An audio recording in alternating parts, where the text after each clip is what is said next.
This video is powered by the pros at Pascal Air Plumbing and Electric. Arkansas owned, Arkansas operated. GoPascal.com. Bob Holt joining us on halftime. Hey, Bob, how you doing today? I'm doing good. I still can't believe you or somebody spent so much time putting that together, but I appreciate it. Well, it's 100% out of love and nothing else. So just get used to. I've got other sound bites of you that I might have to throw in there sooner or later because you're on all these press conferences. So who knows? I'm going to keep you on your toes. And okay. They're keeping them on their toes at Bud Walton Arena, Bob. I got to ask about the dunk. It's what we were talking about last segment, and that's top of the list for things that anybody will remember from last night's game, as long as they didn't leave early and were on their way back to the car. But if they were, then they saw it on SportsCenter or on the news or on their Twitter or Facebook or whatever. And I don't know. I feel great for Trevon Brazile. I feel terrible for this poor kid for South Dakota State that now is going to have posters made out of him in Arkansas. People will always remember the name Broden Lean for last night. Yeah, I had to look up. It's kind of an odd name. I said to somebody, who's that number 33, because he's not one of their main guys, but he was obviously in there late. Yeah, I'm sure he's a good kid, and a good, South Dakota State's a solid program, But that thing went viral in a hurry, like Eric said. I guess his daughter Mariah was at dance class, I think, is what Eric said.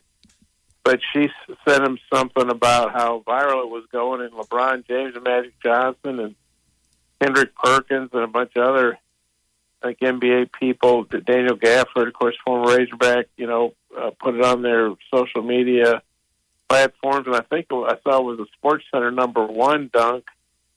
And...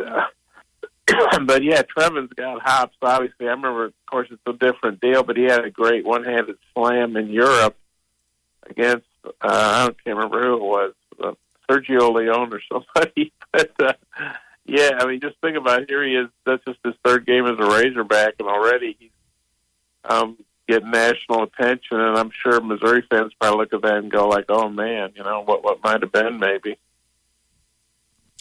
Are there other dunks that you can remember? We remember Gafford with the windmill against Vanderbilt, Devo closing down the Auburn game last year, Qualls. Take your pick. Yeah, that game winner, Qualls, Kentucky one comes to mind. Yeah, that's right. Yeah, Portis flushing one down at the end. Moncrief on the cover. Yep. Brandon Dean. Trevin Brazile belongs on the same sort of mountain with these guys. At least that's what it looks like. Just for dunking. It's only 3 games, but just for dunking, it sounds like he belongs with them. Well, yeah, and it wasn't like in a contest. It was in a real game. Granted, it wasn't against North Carolina or whoever, but yeah, of course, I do remember Brandon Dean, who wasn't super tall. I think Brandon was like 6'3" or something. He had great leaping ability. Matt was a pretty good dunker in his day. I remember. I think Matt, maybe you remember. You had a good dunk against South Carolina, and I remember being in the workroom, and one of the South Carolina writers said, "Can South Carolina beat Matt Jones in any sport?" Because Matt had beat him in football too. But I remember. Daniel Gafford had a big dunk against Florida in St. Louis in the SEC tournament. What was so impressive to me about that play was Arkansas finally beating Florida, which had just owned them. And there was a lot of Arkansas fans there, and they were going crazy. I think it was in the quarterfinals.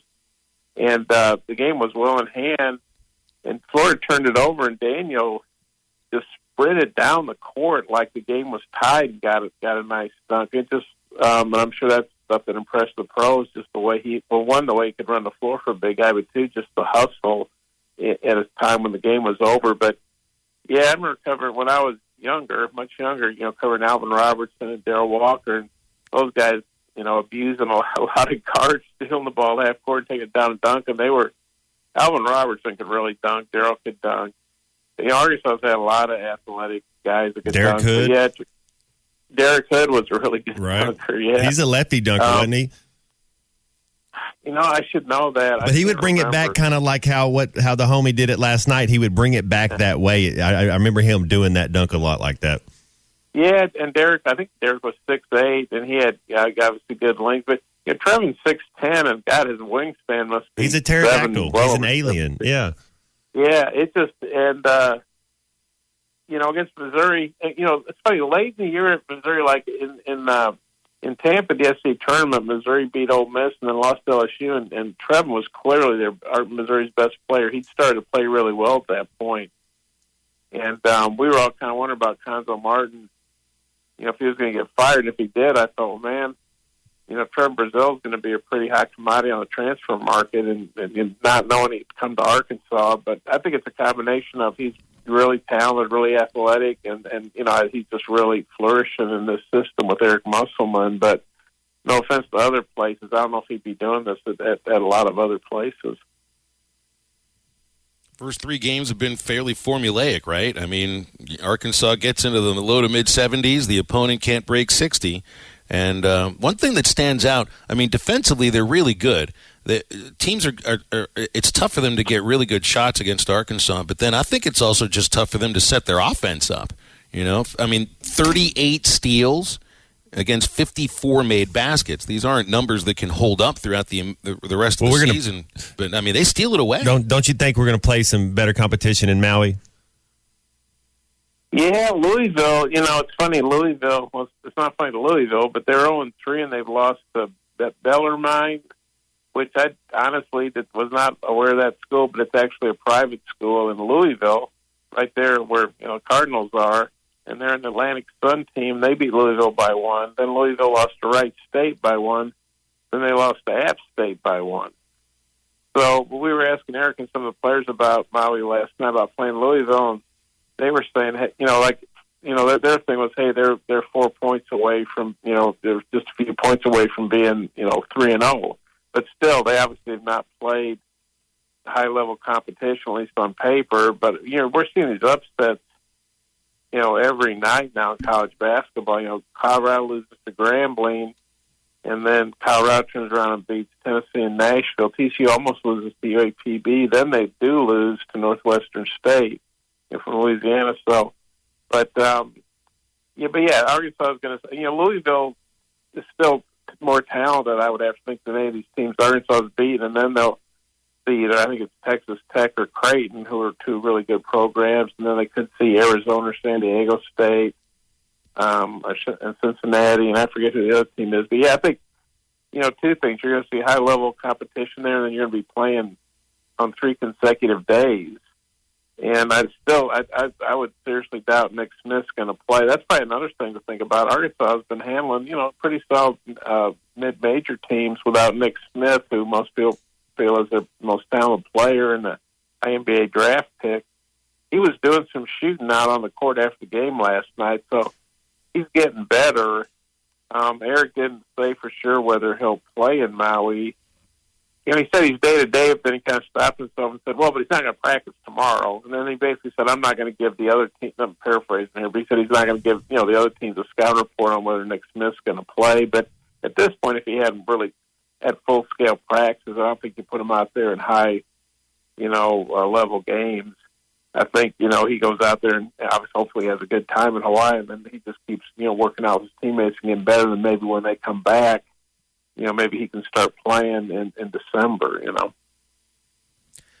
guess we're a little nervous about some of the, like Walsh got hurt yesterday, and it doesn't seem like it's anything serious. I know he needed help off the floor, but ankles are, funny things. He was able to get back and not play, but he didn't need any help at that point to be able to move. And I guess Muss said, we'll be checking on that and see how it goes today. But as far as Nick Smith is concerned, that's the first I've heard of Smith, like practicing or shooting. What you're telling us after the game, getting some shots up. So already that's a little bit of a positive thing to hear. Because there are people that were throwing rumors out there on message boards, and that's message board stuff. But you never know when rumors get out there. Some thought that he wouldn't play at all this year, that it was some major injury. But what you're seeing him shooting yesterday after the game, that's a really positive development. Well, I think he may have been doing some of that in practice, but he's not able to get out there and do drills like Eric said. He's not doing any 5-man stuff. And I'm sure they're going to be ultra careful with him as they should be. But he's staying engaged and everything. So if somebody thinks he's, headed off to the NBA or something next week, well, number one, the draft didn't for a while, but he's going to hopefully get healthy and play and have a big year and raise his draft stock even higher. But he seems very engaged at the games. He sits on the end of the bench, which I'm sure is a weird place for a guy like him. Be on the bench, one, to be on the bench at all, and then to be on the end. But after the first game against North Dakota State, Eric mentioned that I guess some of the guys on the bench were kind of getting on the refs, and the refs were saying, "Hey, settle those guys down" or something. And so Eric went down there and said, "Hey, what's going on? Who's yelling at the refs?" And everybody said, "Oh, Nick."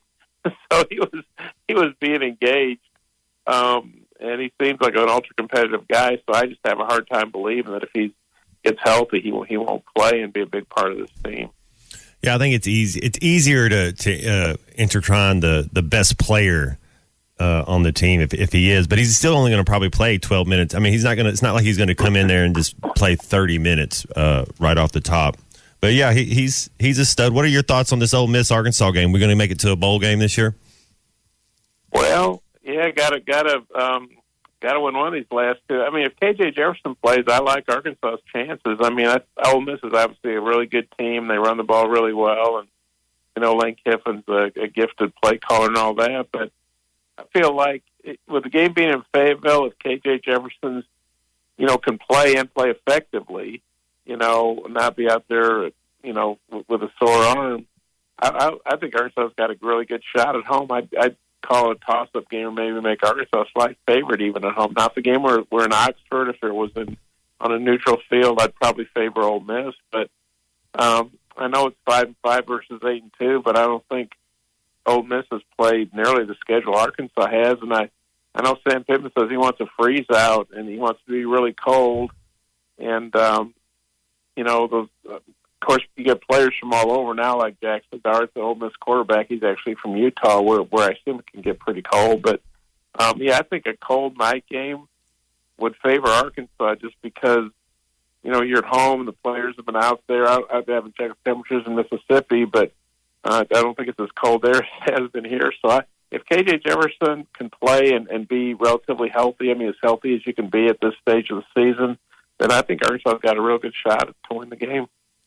Bob, we won't be on the air next Thursday because of the Thanksgiving holiday, so I just have to ask you, since the next day is the game against Mizzou, are you ready for everybody to be crapping all over your alma mater, especially the media members, and how much they hate the interview room and everything like that, and everyone will try to take down 4-0 Field and all of that. You know how it is when Arkansas goes up there to Mizzou.